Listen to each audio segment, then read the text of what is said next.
Es war eine bewegende, eine würdige Trauerfeier heute Vormittag im Kölner Dom.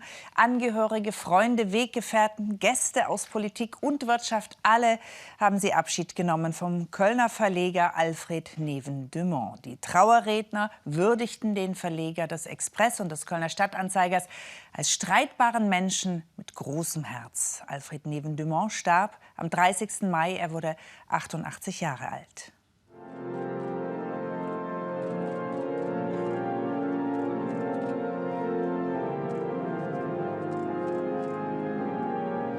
Viele Menschen wollten Alfred Neven-Dumont am Vormittag im Kölner Dom die letzte Ehre erweisen. Der ehemalige Dompropst Norbert Feldhoff hat den Verstorbenen gut gekannt, mit ihm oft über Glaubensfragen geredet und den Verleger als engagierten Gesprächspartner beschrieben. Er war eine bedeutende Persönlichkeit, in gleicher Weise geschätzt und gefürchtet. Er war ein großer Mensch mit Ecken und Kanten. Aber gibt es überhaupt große Menschen ohne Ecken und Kanten? Unter den Trauergästen waren unter anderem NRW-Ministerpräsidentin Hannelore Kraft, Kölns ehemaliger Oberbürgermeister Fritz Schrammer und FDP-Chef Christian Lindner. Oberbürgermeister Jürgen Rothas würdigte unter anderem die Verdienste Alfred Neven-Dumonts um die Stadt und die Gesellschaft. Wenn ein Mensch von uns geht, der seiner Heimatstadt so verbunden war, der das Bild dieser Stadt nach innen und außen über Jahrzehnte mitgeprägt hat, dann bleibt eine Lücke, die so schnell nicht zu schließen ist.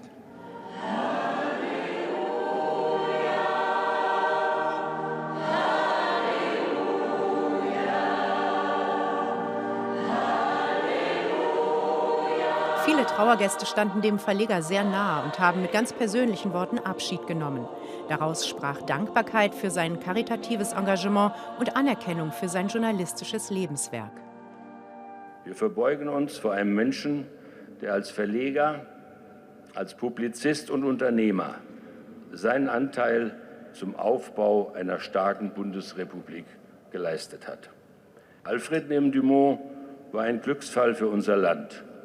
Als Verleger, als Demokrat, als einer, der sich eingemischt, geholfen und etwas vorangebracht hat.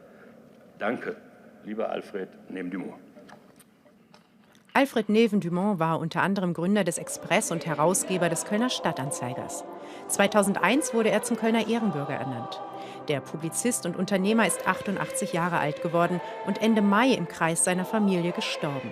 Ein streitbarer Mann mit großem Herz, so wurde er heute auf der Trauerfeier beschrieben.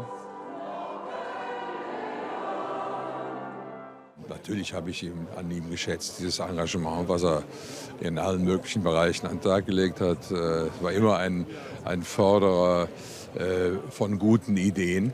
Es war etwas Würdiges, eine würdige Trauerfeier. Es hatte aber auch Tiefe und es hatte ganz viel Trost. Wunderbar.